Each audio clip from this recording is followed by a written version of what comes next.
एक महिला चिकित्सक होती है तो उनको पूरे भय के साथ जो है अपनी ड्यूटी देना पड़ती है। उनके घर वाले भी चिंतित होते हैं कि कहीं ऐसी दुर्घटना वहां न हो जाए, और इस घटना के बाद तो उनका मनोबल और भी टूट गया है। तो मेरी जो है स्वास्थ्य विभाग से और हिमाचल सरकार से ये करबद्ध जो है गुजारिश रहेगी कि हिमाचल में state protection health protection act को शीघ्र लाया जाए, जो कि पूरे देश भर में as a central health protection act की मांग सारे चिकित्सक हेल्थ केयर इंस्टीट्यूशंस के लिए कर रहे हैं। सारे स्वास्थ्य कर्मियों की सुरक्षा के लिए ये एक बहुत बड़ा कदम होगा, और इससे जो है हिंसक तत्व जो है पहले ही सोच समझ के मतलब ये हिंसा की प्रवृत्ति से नहीं आएंगे। जैसा कि 15 अगस्त के रात आपने देखा, जो इतने भारी भीड़ जो आ गई थी, उस भीड़ को देखने के बाद जो दो जो है फीमेल मेडिकल ऑफिसर और जो स्टाफ नर्सें हैं, उनके ऊपर जो उनका मनोबल टूटा है वो बहुत ही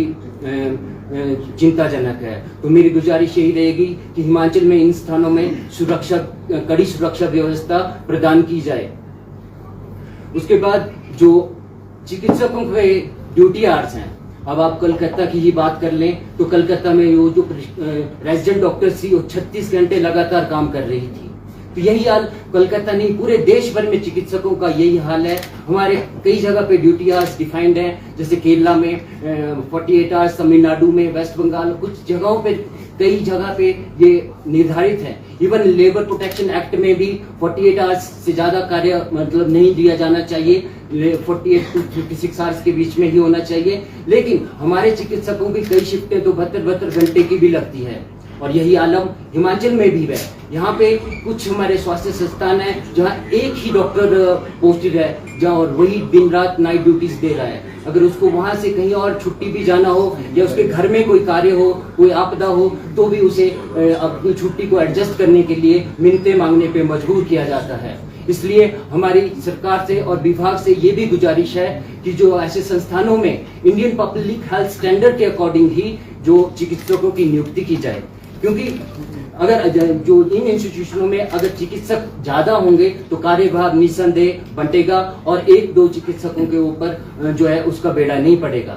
ऐसे ही कई स्वास्थ्य संस्थान है, जैसे पतलीकुल है, वहाँ 2 ही चिकित्सक हैं, और वहाँ बाइक्स में इतने भारी तक घूम रहे होते हैं, रात को इतनी एमरजेंसी एक्सीडेंट आते हैं। वहाँ पे एक महिला डॉक्टर जो है 15-15 दिन ड्यूटियां दे रही हैं, और ऐसे होली और ऐसे हमारे बहुत से संस्थान हैं जहाँ पे महिला डॉक्टर जो है महीना ड्यूटियां इन संस्थानों में दे रही हैं। जो सैंज में हादसा हुआ, वहाँ भी महिला डॉक्टर की दिन रात ड्यूटी थी, और घर से ड्यूटी में रात को पहुंचने में थोड़ा समय सा लगा, क्योंकि चिकित्सक ने खाना भी खाना होता है, नहाना धोना भी होता है। तो ये जो संस्थान है वहाँ सफाई की व्यवस्थाएं भी अच्छी नहीं है। तो इस संदर्भ में इन संस्थानों में जो है जो हमारे चिकित्सक हैं उनके पदों को बढ़ाया जाए, और सुरक्षा की जो है व्यवस्था को कड़ा किया जाए। उसके बाद हमारे कई जो नागरिक चिकित्सालय हैं, CHCs हैं, वहाँ पे जो है डॉक्टर्स की बहुत ज़्यादा कमी है, और उनको जो है कई ऐसे हैं जहाँ 6-6 सैंक्शन पोस्ट हैं कई नागरिक चिकित्सालयों में। तो वहाँ दूसरे संस्थानों से भी 72 घंटे 24 घंटे या इस तरह से चिकित्सकों की नियुक्तियाँ की जा रही है। आपदा के समय भी हमारी सैकड़ों लगभग 300 से ज्यादा जो है प्राथमिक स्वास्थ्य केंद्र थे, वहाँ चिकित्सकों की कोई उपलब्धि नहीं थी, जहाँ पे उनको घर द्वार जो आपदा के समय ट्रांसपोर्टेशन भी नहीं थी, और जहां उन्हें घर द्वार पे इलाज मिलना चाहिए था, और उन्हें खर्चा करके अपनी दिहाड़ी तोड़ के जो है जिला अस्पतालों में आना पड़ा। आज देश में युवा चिकित्सक जो हैं उनकी कमी नहीं है, लेकिन पिछले 2 वर्षों से किसी भी चिकित्सक की नियुक्ति नहीं की गई है। यह स्वास्थ्य विभाग ने इस कदर हिमाचल के वासियों का जो है इस कदर स्वास्थ्य से खिलवाड़ किया है, ये देखने में हमें भी दर्द होता है। क्योंकि जिसको घर द्वार पे सुविधा मिलनी चाहिए, उसके जो जख्म है लेट आने में कहीं सड़ रहे होते हैं, तो उनको वो सुविधाएं उनके घर द्वार मिलनी चाहिए। तो इन जो है चिकित्सकों की तुरंत तैनाती होनी चाहिए, ताकि जो डेपुटेशन है, अभी हाल ही में लगभग 46 जो डॉक्टर्स हैं उनकी ट्रांसफर कर दी गई, और उनको सिविल हॉस्पिटल CHC से PSC में डाल दिया गया। इसका सही जो निवारण था वो था कि नए चिकित्सकों की भर्ती हो। आज हिमाचल में वैसे चिकित्सकों की कमी नहीं है जो रोजगार चाह रहे हैं, लेकिन उनको रखा नहीं जा रहा है। और ऐसा करने से जो 24/7 इंस्टीट्यूट है वहां पे भी चिकित्सकों के ऊपर भार बढ़ रहा है। जहां एक की नाइट ड्यूटी 10 आती थी तो एक ट्रांसफर के बाद उसकी 15 आ रही है, जहां 15 आती थी वहां एक को 30 दिन संभालना पड़ रहे हैं। इस तरह से जो ये व्यवस्था है स्वास्थ्य विभाग ने इसको चरमरा रखा है। हमारी सरकार से गुजारिश है और हिमाचल की जनता से भी गुजारिश है कि ये जो स्वास्थ्य संस्थान है इनको जो है भर्ती करके सुदृढ़ कर दिया जाए। माननीय मुख्यमंत्री महोदय ने जो है आदर्श स्वास्थ्य केंद्र खोलने का प्रस्ताव लाया, लेकिन स्वास्थ्य विभाग ने इस संदर्भ में जो पीजी पॉलिसी में हमारे चिकित्सकों का विभाजन कर दिया।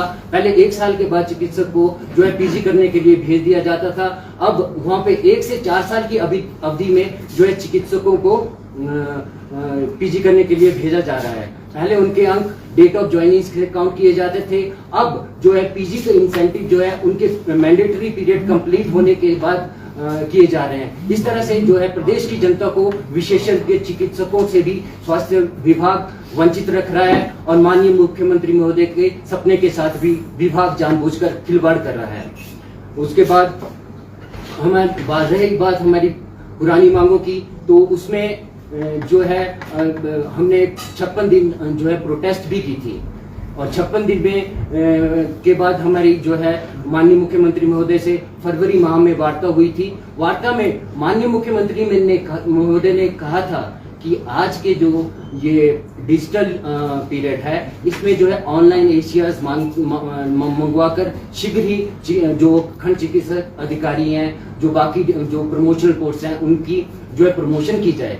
लेकिन विभाग पिछले 3 वर्षों से किसी भी खंड चिकित्सा अधिकारी की प्रमोशन करने में असमर्थ रहा है और जो इस संदर्भ में चिकित्सकों के जो पदोन्नति के पद हैं वो बहुत ही कम है। आपको मैं सीधा बता रहा हूँ कि 3 साल से कोई बीएमओ नहीं बना और जो हमें एश्योर्ड कैरियर प्रोग्रेशन स्कीम दी जाती थी उसको भी छीन लिया गया। हमारा ये नहीं है कि हमारे हिमाचल के चिकित्सकों की कोई अलग नहीं मांग नहीं है।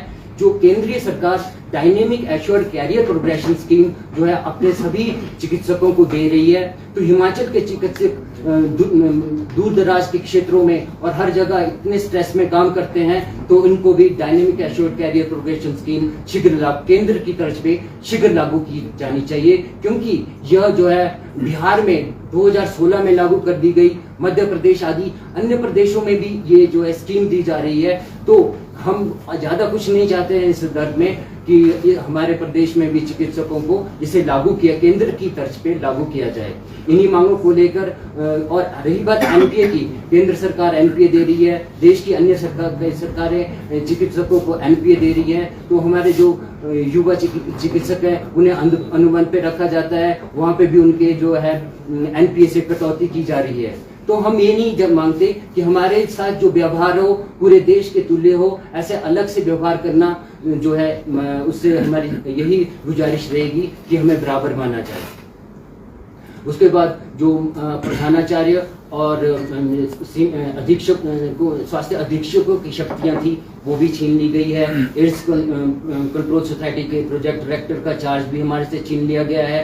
तो इस तरह से हमारी पोस्टें जो हैं प्रोग्राम ऑफिसर्स की विभिन्न डिपार्टमेंटों में ले ली हैं, लेकिन चिकित्सक जिसने कि 10 साल 15 साल इस संदर्भ में पढ़ाई की होती है, उन्हें पता होता है कि मरीज के लिए प्रोग्राम को कैसे इम्प्लीमेंट करना है, कैसे उसको आगे लाना है, कैसे उनका हेल्थ केयर में फॉलोअप करना है, ये सारी चीजें एक चिकित्सक बेहतरीन जानता है।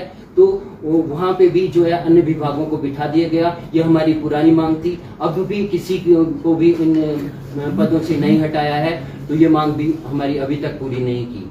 इस संदर्भ में 13 मार्च को जो है हमने अपनी एजिटेशन 56 दिन के बाद वापस ली थी। उसमें भी जो माननीय स्वास्थ्य मंत्री महोदय सीपीएस संजय अवस्थी जी ने हमारी बातों को विभाग के सामने रखा था और विभाग से मिनट्स ऑफ मीटिंग भी हमें उन्होंने उपलब्ध करवाए थे। लेकिन मिनट्स ऑफ मीटिंग आने के बाद भी ये निर्धारित किया गया था कि 3 माह में कमेटियां बनेंगी। अब ये तो 5 माह बीत जाने के बाद भी विभाग ने लगभग कोई भी कमेटी नहीं बनाई है और हमारी मांगे पहले की तरह ही हैं।